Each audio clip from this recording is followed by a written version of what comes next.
What's up, Battletech fans? Welcome to the second installment of the Toons that made tech.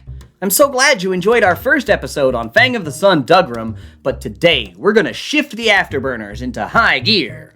That's right, we're gonna kick the tires and light the fires as we make all speed to the space lanes, tackling a world of swashbuckling adventure and romance out among the stars in the late 1970s where no, not that one.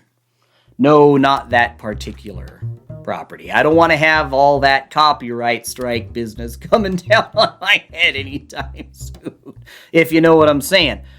No, I figured seeing as how we were already here in the Wayback Machine, and we were already pretty close to where we needed to be anyway, that I'd tilt the dial back an extra couple notches, and we'd take a look at the expansive world of Crusher Joe!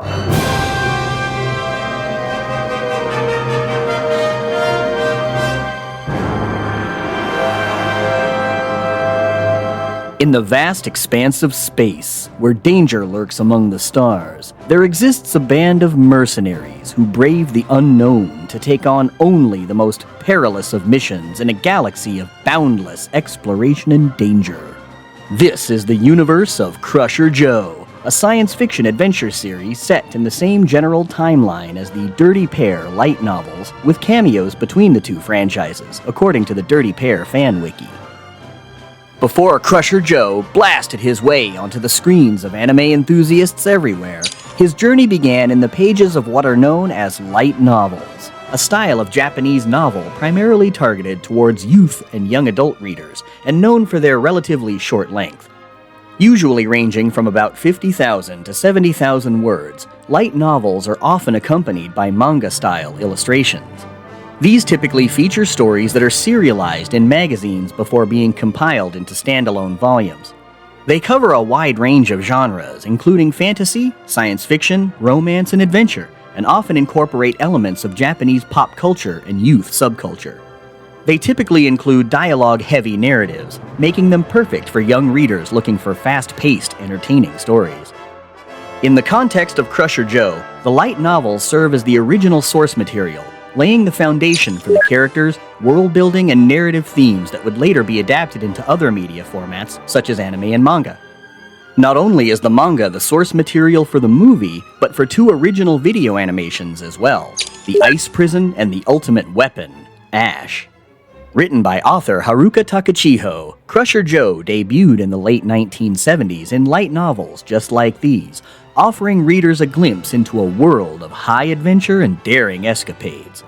While they may not have garnered as much attention or acclaim as the subsequent animated adaptations, these novels still found an audience amongst readers who enjoyed their fast-paced storytelling and engaging characters.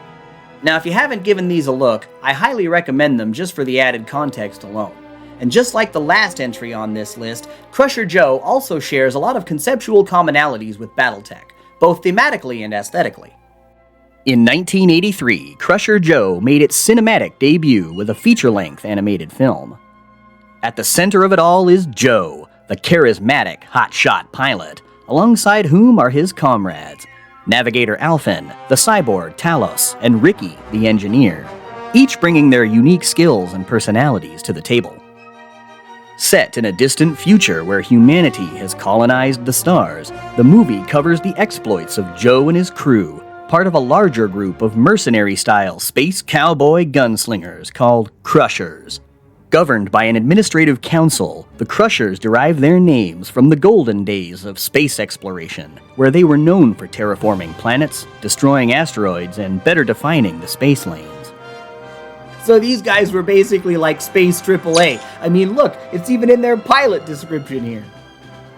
To avoid involvement in illegal activities, the Crusher Council's strict rules require approval for urgent missions. Crushers face suspension or even termination for violating this rule, which becomes an important plot point very shortly into the film.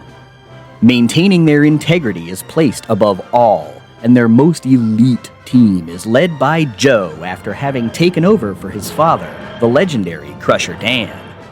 Ringing any bells yet?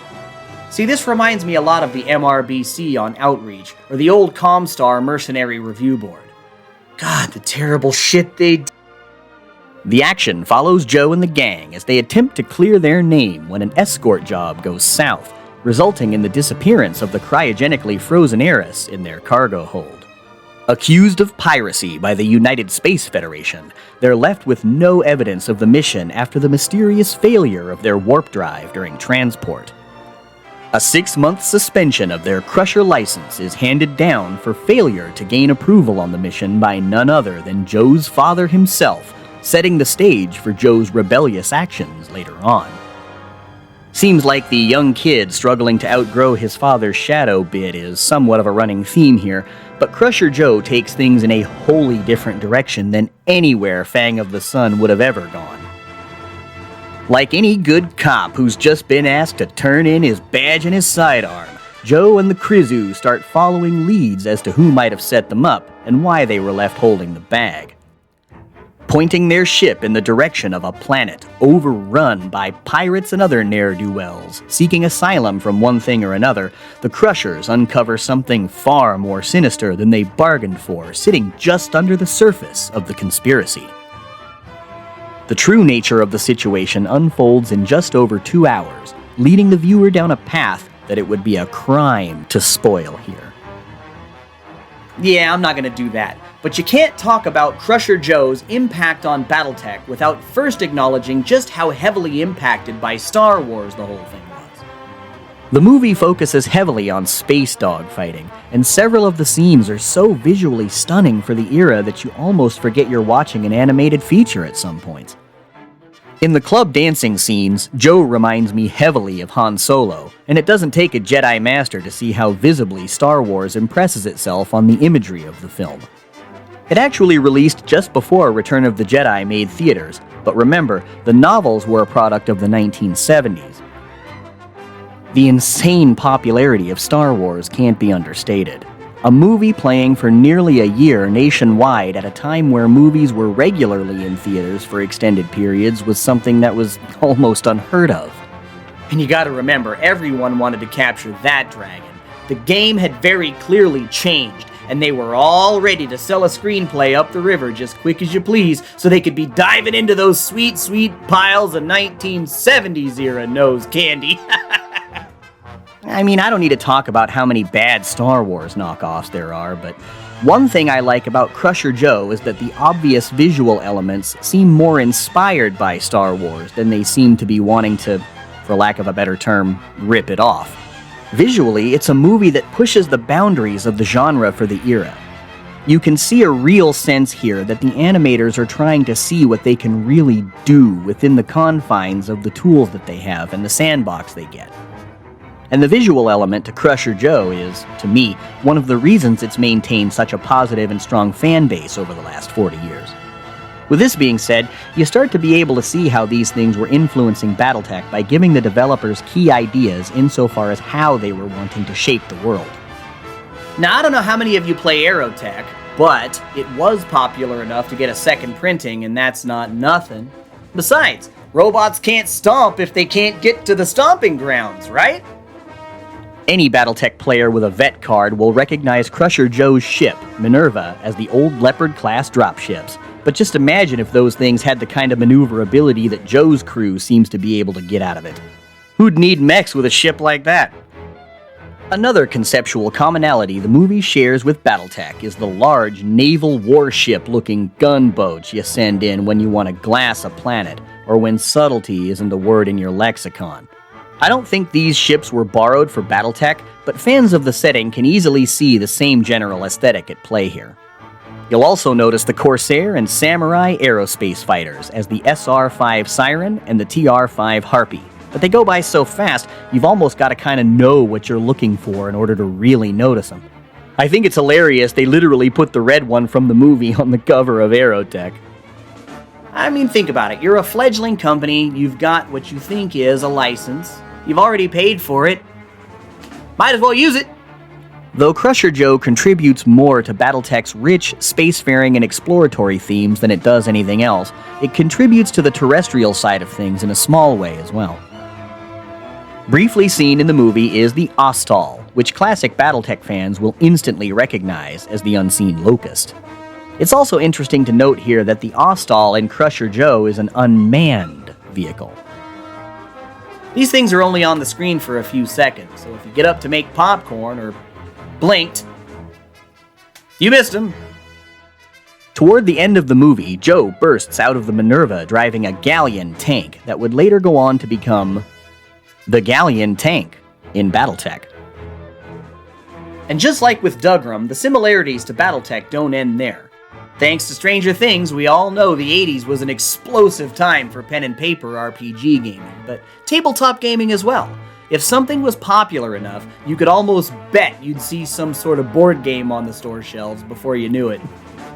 The first entry comes from Tsukuda Hobbies, where Board Game Geek describes it as a 2-player tactical class simulation game with one player controlling Crusher Joe and his team while the other player controls the Murphy Pirates and their henchmen. The game may instead be played by up to 8 players if players divide evenly into 2 teams, with each player controlling a certain number of characters in the game. The game board is a square grid map of the Murphy pirate base. 3 scenarios are included in which the Crushers must infiltrate the base. In 2 scenarios, the Crushers must rescue the beautiful scientist, Machua. In the 3rd scenario, the Crushers must assassinate the pirate leader, Big Murphy. The game uses an action point system, breaking away from the standard movement phase, combat phase turn order of earlier Atsutoshi Okada simulation game designs. This gave players more options for how to play their characters by sacrificing movement in order to invest more time in attacking, for example, but was not quite satisfactory to Okada, as per Crusher Joe rulebook designer's notes. This action point system would later inspire and evolve into Okada's action pattern mechanic, which debuted in Macross City Fight. The most poignant to this discussion, in my opinion, though, is the card-based role-playing game. Look at the hexes against the backdrop on the manual there. That remind you of anything? And look at all the counters, maps, overall aesthetics. Longtime Battletech fans can see all of this imprinted on Aerotech, Battlespace, and even early MechWarrior, as the tabletop game focuses more on gameplay outside of space combat. In the mid-90s, FamilySoft released the Crusher Joe video game, and a severely watered-down version of the movie also exists, cutting the movie down by about 40 minutes in order to make it more, quote-unquote, suitable for children. Cartoons, kids, guaranteed money, right? You gotta remember, it was the era of Saturday morning cartoons as thinly veiled advertisements for toys. At the end of the day, Crusher Joe is a fun series to let yourself go in for a while, even if it is another entry into the classic world-ending superweapon genre of anime films.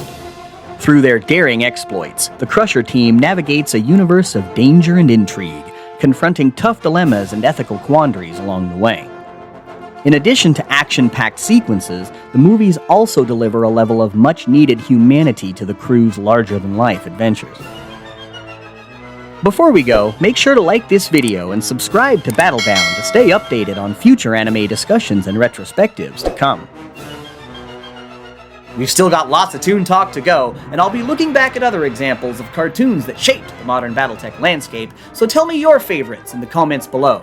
Thank you so much for joining me once again on this journey through time as we dove into the world of Crusher Joe.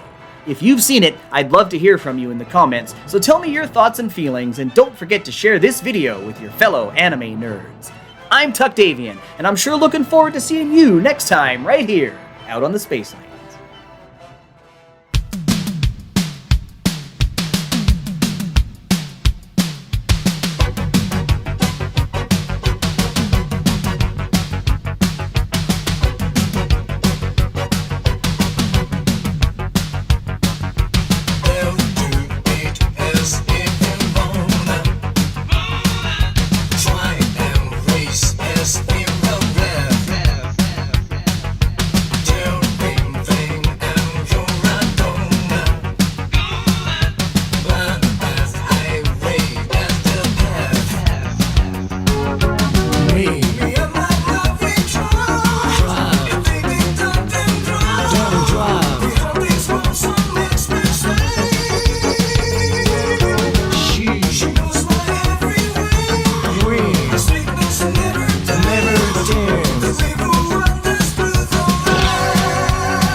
be sure to smash our like button and subscribe to our channel. Crowdfunding is when lots of people give you small amounts of money to help your passion project come to life.